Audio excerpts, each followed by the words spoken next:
దేశంలోని అన్ని వ్యవస్థలు ఆర్ఎస్ఎస్కు లొంగిపోయి పూర్తిగా ఆర్ఎస్ఎస్ భావజాలానికి అనుగుణంగా ఆర్ఎస్ఎస్ బీజేపీ చెప్పినట్టు వింటున్న ఈ పరిస్థితుల్లో ఆ వ్యవస్థల్లోని కొందరు వ్యక్తులు నిజాయితీగా పనిచేస్తే ఏం జరుగుతుంది?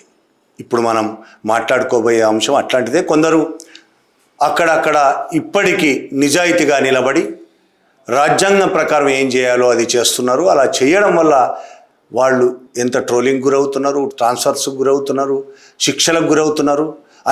ఇంతకుముందు కూడా చాలాసార్లు మాట్లాడుకున్నాం. న్యాయ వ్యవస్థలో అదానికి వ్యతిరేకంగా తీర్పిచ్చిన వాళ్ళ పరిస్థితి ఏమైంది? అలాగే అమిత్ షాకు వ్యతిరేకంగా తీర్పిచ్చిన వాళ్ళ పరిస్థితి ఏమైంది? బీజేపీ ఆర్ఎస్ఎస్లకు వ్యతిరేకంగా తీర్పిచ్చిన జడ్జిల పరిస్థితి ఏమైంది? చాలాసార్లు చాలా రకాలుగా మాట్లాడుకున్నాం. మీరు కూడా చూసే ఉంటారు అనేక వార్తలు. ఇప్పుడు అలాంటి సంఘటనే దాని మీదనే నేను మాట్లాడబోతున్నాను. 2022 ఇప్పుడు అసలు కేసు లోతుల్లోకి వెళ్ళాలి మనం. ఏం జరిగింది? 2022 ఆగస్టు 3వ తేదీన జరిగిన ఒక సంఘటన. 2022 ఆగస్టు 3వ తేదీ అర్ధరాత్రి మధ్యప్రదేశ్లోని నర్మదా జిల్లా బర్కేడ్ అనే గ్రామం, ఆ గ్రామం మీదుగా ఒక ట్రక్ వెళ్తోంది. మహారాష్ట్రలోని అమరావతికి చెందిన నజీర్ అహ్మద్, అతనితో పాటు షేక్ లాలా, షేక్ మస్తాక్, ఈ ముగ్గురు వ్యక్తులు ట్రక్ తీసుకొని వెళ్తున్నారు.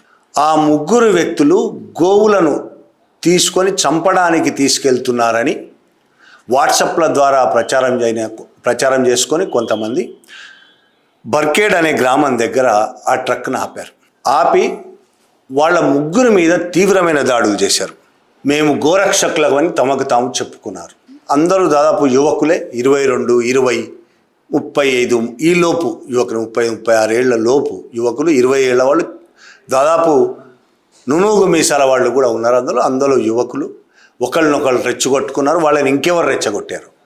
మొత్తంగా పెద్ద గుంపు వచ్చి ట్రక్ మీద దాడి చేశారు. వాళ్ళను, ఆ ముగ్గురిని, నజీర్ అహ్మద్ని, షేక్ లాలాను, షేక్ ముస్తాక్ను దారుణంగా కొట్టారు. రాడ్లతో, కర్రలతో, రాళ్లతో, ఏ దొరికితే దాంతో చాలా తీవ్రంగా కొట్టారు.